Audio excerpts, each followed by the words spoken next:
Let us begin Bhagavad Gita. Today we are going to have the summary of 9th chapter.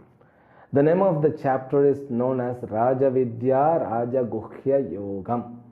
Raja Vidya means what? The supreme knowledge, supreme education, that which gives complete clarity about the life, that which connects us with the totality, means Ishvara, and that which liberates us from all the bonds of karma.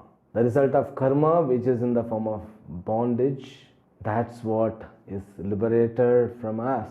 And that also which removes all the knots about past and about future, at the same time about present too. These knots are making life so complicated one. Therefore it is known as Raja Guhyam. Guhyam means secret. Raja Guhyam means supreme secret among all other secrets. Because life is endowed with secrets, full of secrets, because we are kept unknown to next minute. That is what the life is. Bhagavad Gita brings a proper angle to analyze and understand these all aspects of life. Everything is analyzed.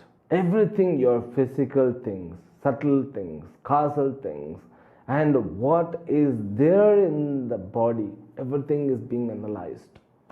And what exactly the world, because the perception before studying Bhagavad Gita which we had on the world, it was entirely different and useless too.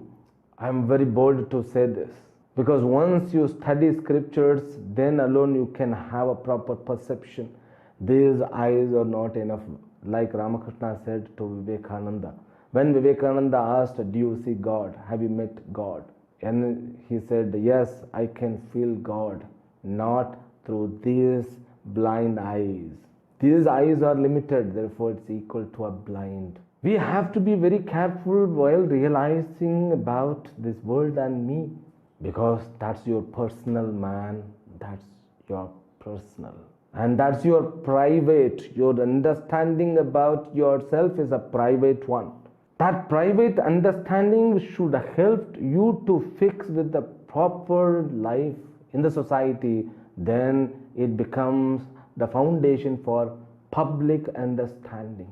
If you are not able to understand yourself properly, if you continue your life with fear, anger, and so many dens of frustration, because life, it gives lots of pressure, that too nowadays. We are lacking of place for living. We are lacking of place to put ourselves in the business. World has become competitive. There I should run, everybody should run to get their own place. This is like, it's a continuous race. People become tired. But scripture says, life is not the race. Not at all the race. You are not competitor of anyone. You need not to be. You can have a proper life. If you have the proper knowledge about yourself, about the world, you can have the proper life. Anyway, life only depends on your opinion. When I say, I am very firm to say this.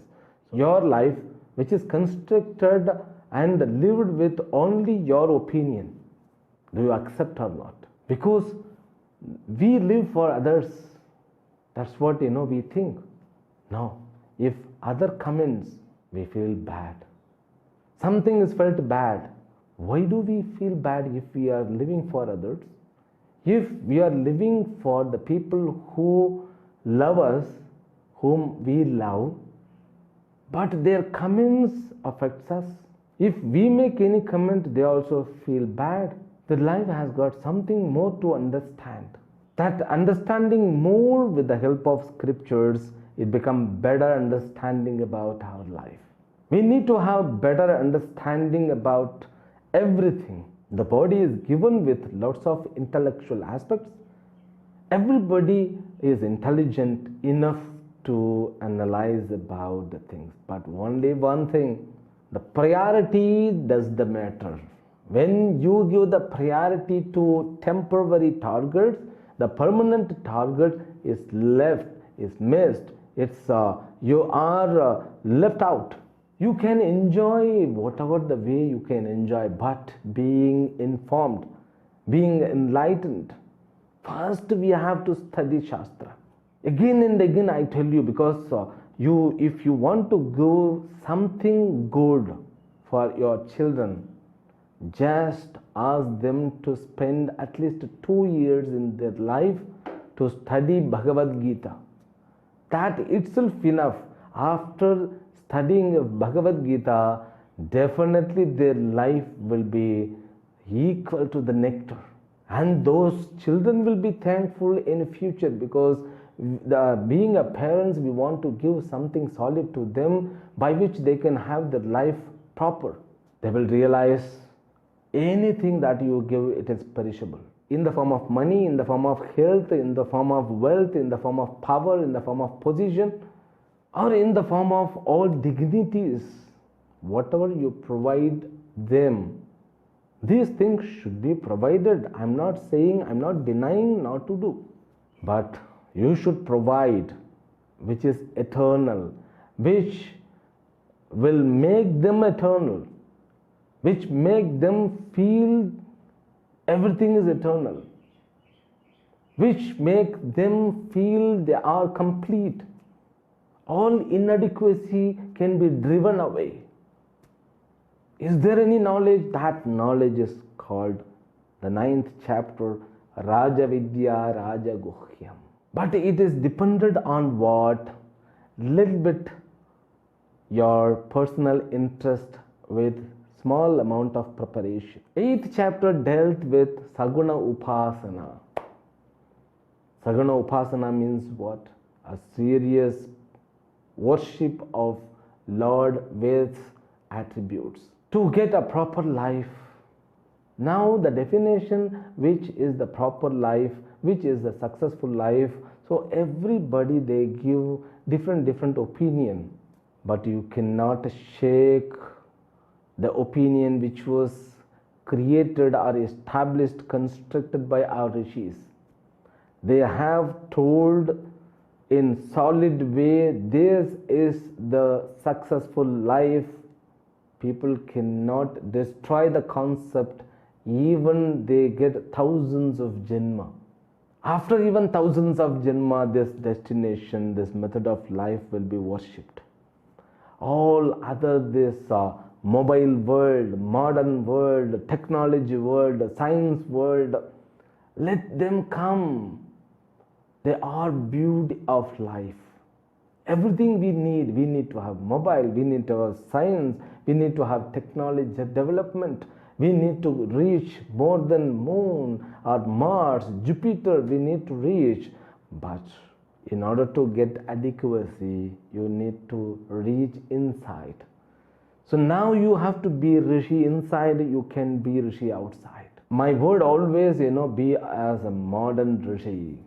To get complete life, the target, what is the successful life? The achievements outside, it makes us, it boosts us to feel ourselves very good. It gives a place in the society, it's very good. But the life has got one more standpoint, the inner life. That inner life is the main life, and that is the main thing of outer life. That inner life must be nourished by Shastra.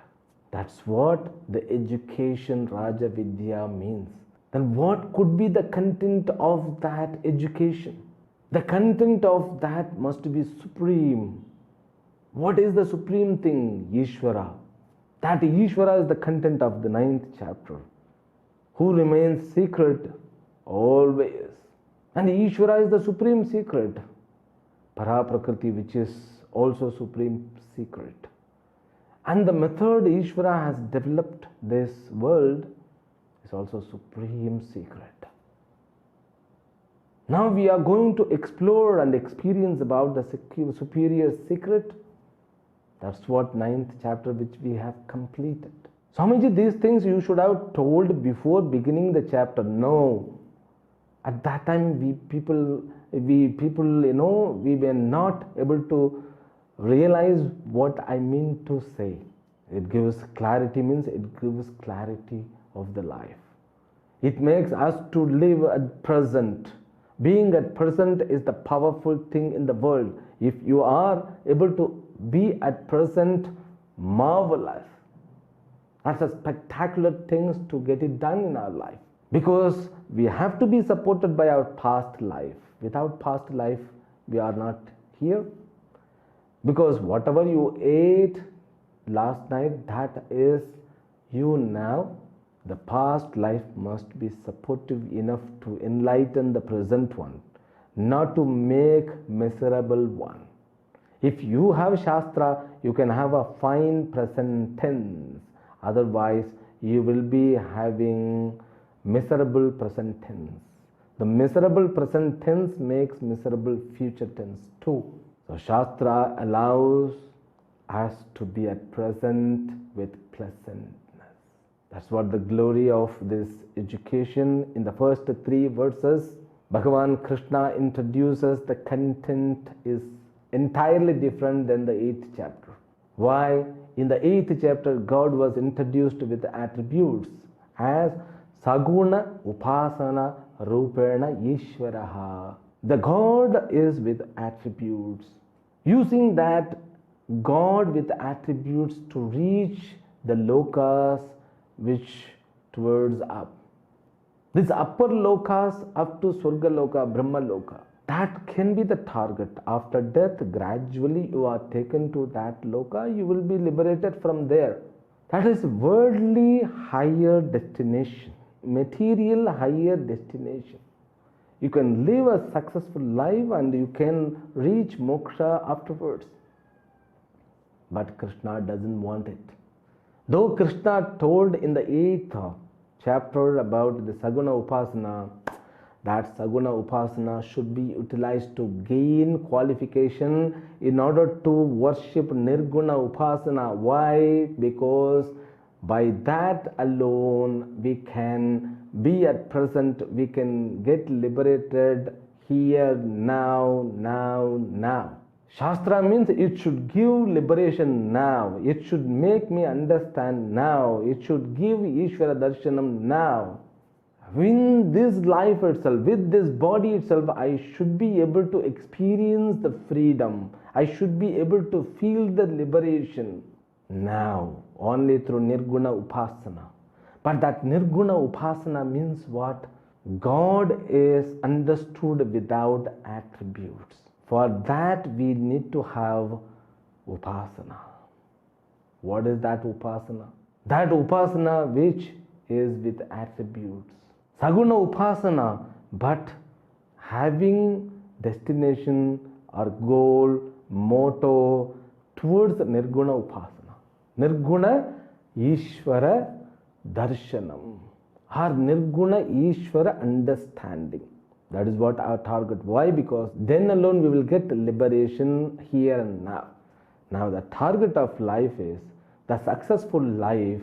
It means here and now I will be endowed with complete happiness, complete satisfaction, complete realization, and not endowed with any prejudice, any complex.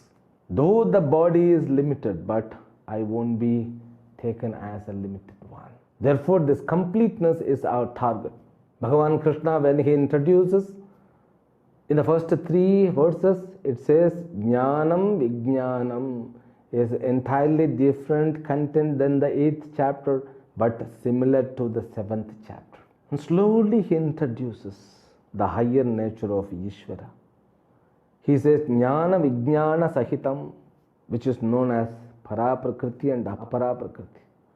And he assures Ashubhat Mokshase Yajñatva. Yajñatva Ashubhat Mokshase.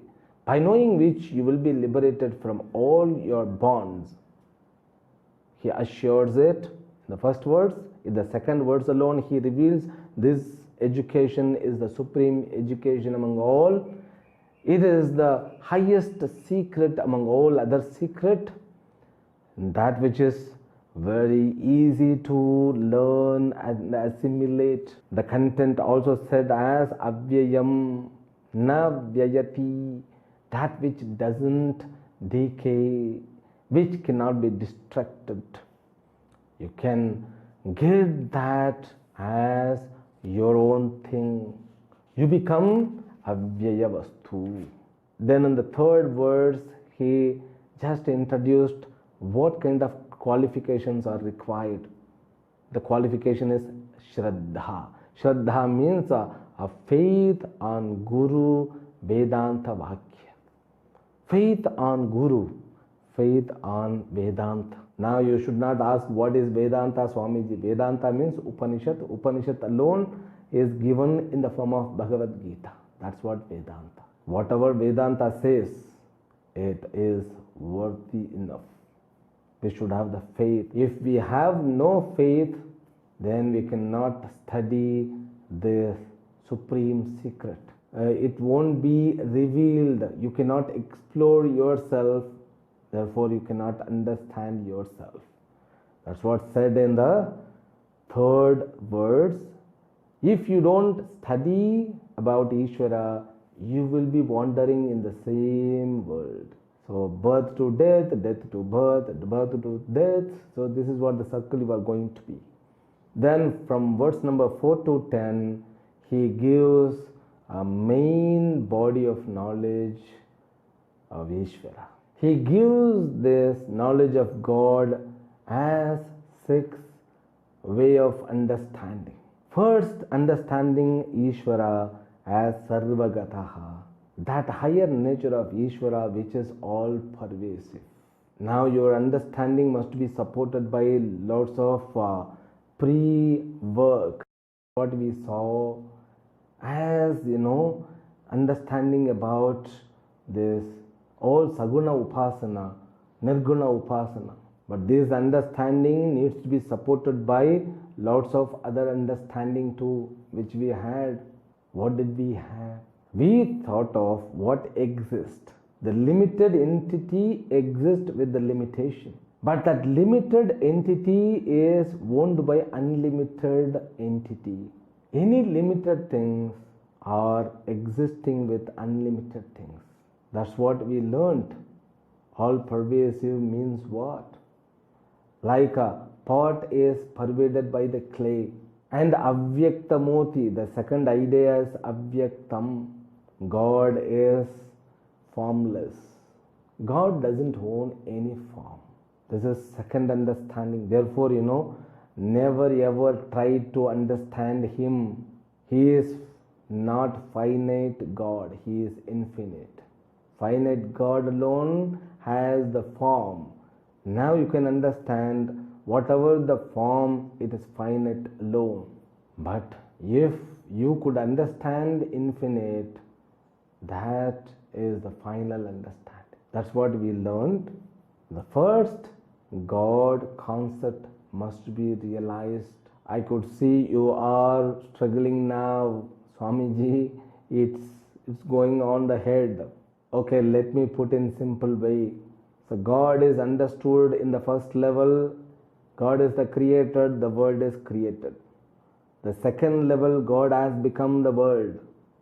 So when God has become the world, you should not think God has become all names and form. God has got distinction. No, God is Avyaktamurti. He is formless. He becomes cause of all the forms, but he is formless. He is pervaded in all the entity, all the things of the world, but still he is not entered into name and form. He need not to. Then in order to make us understand this concept alone, he goes more steps. Like he is a Jagad Adhishthana, Adhishthanattvam. In Lalita Sahasranama also there is a line, Mithya Jagad Adhishthana Muktida Mukti Swarupini Lasya Priyalayakari Lajjarambhadi Vandita. So this understanding, God alone is the base, substratum of everything. Now see these three words, it will give a kind of understanding. We were thinking the world is separate than me, The world may threaten, world may give sufferings to me, but now the things have changed. The world is pervaded by God, therefore you need not worry. And still he is pervaded, but he is formless. He keeps himself formless. He is not affected by the world, but he becomes the cause of the world, adhisthata. He becomes the substratum of the world, therefore we need not to worry. We need not to look for the God, where is he, where is he, no need. Just you understand. Then the fourth, he say, the world is dependent on me. I am not dependent on the world. It means he has become the world, but the world is depending on him. He is not dependent on the world. He said that is in the name of asangatvam.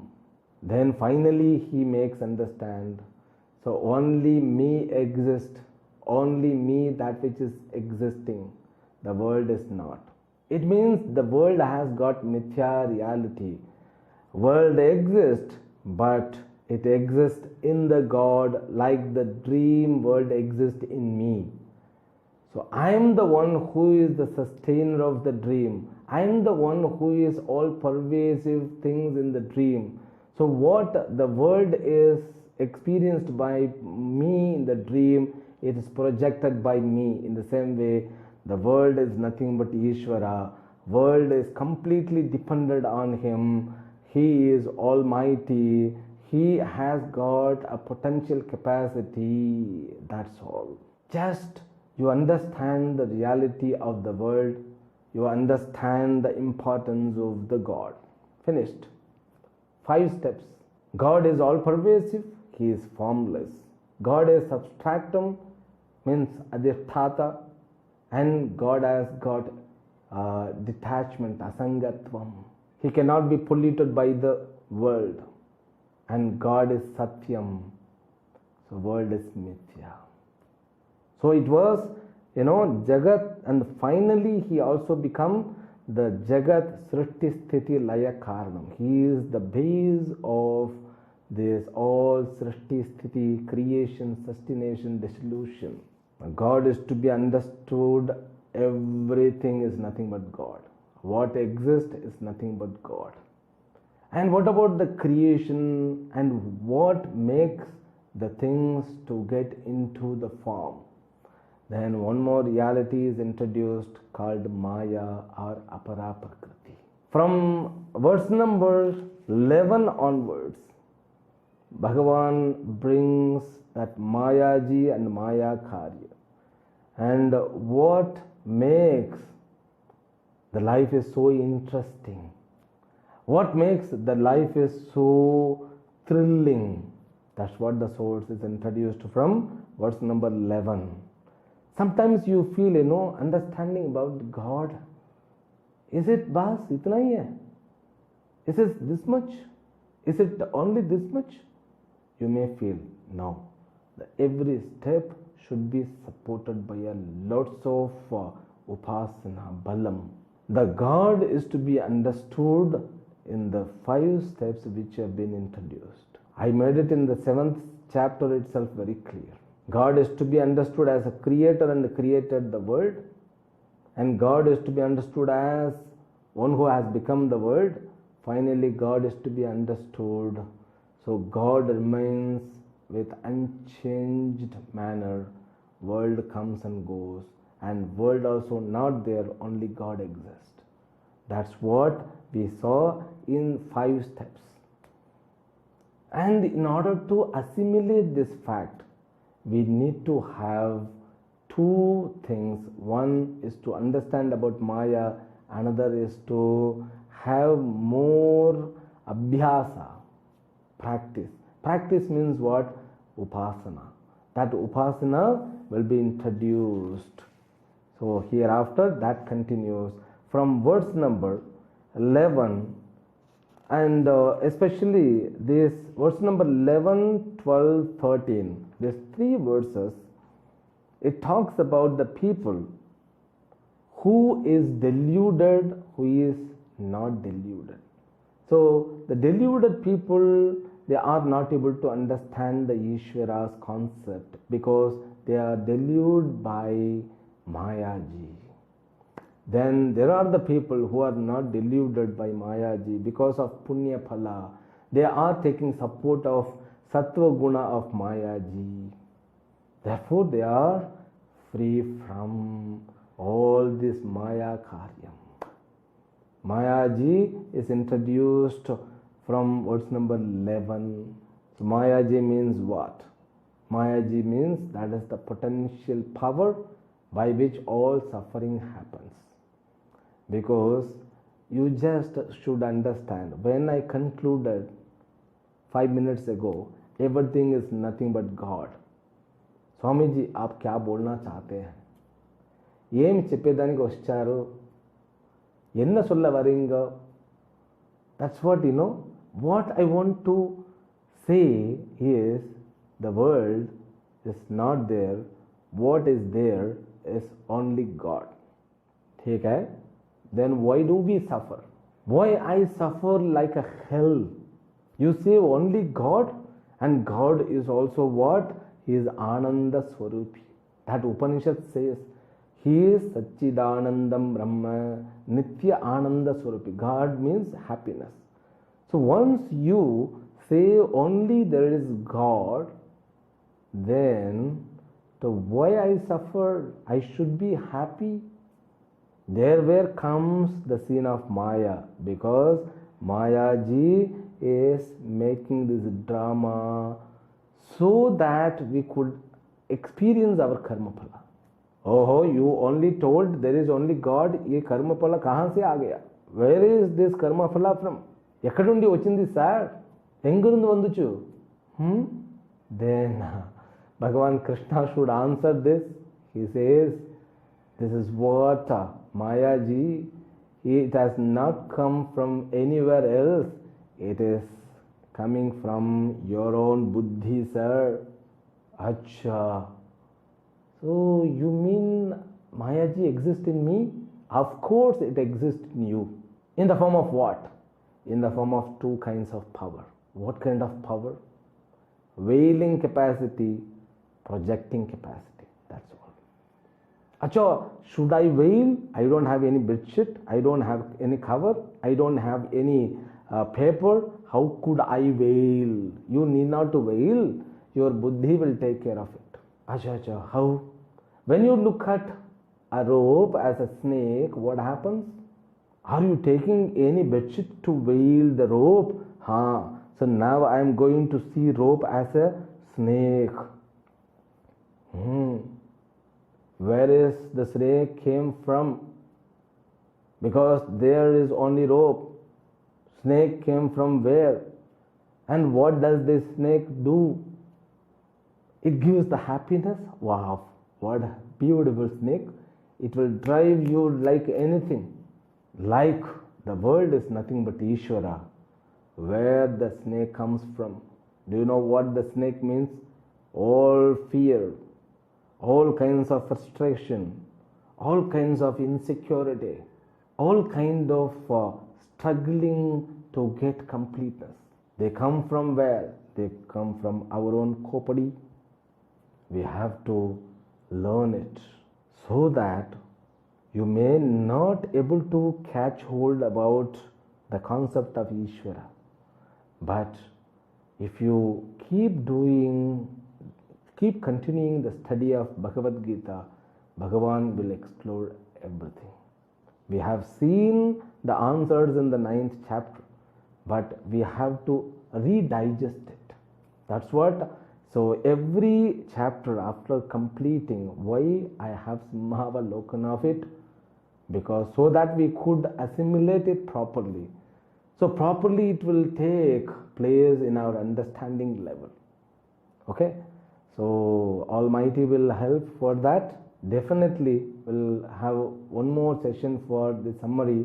I think in the next session, next episode, I will finish the summary and I will go to the next chapter called Vibhuti Yoga. The name itself, Vibhuti means glories, Mahima of Ishvara. Will continue. Harihi Om.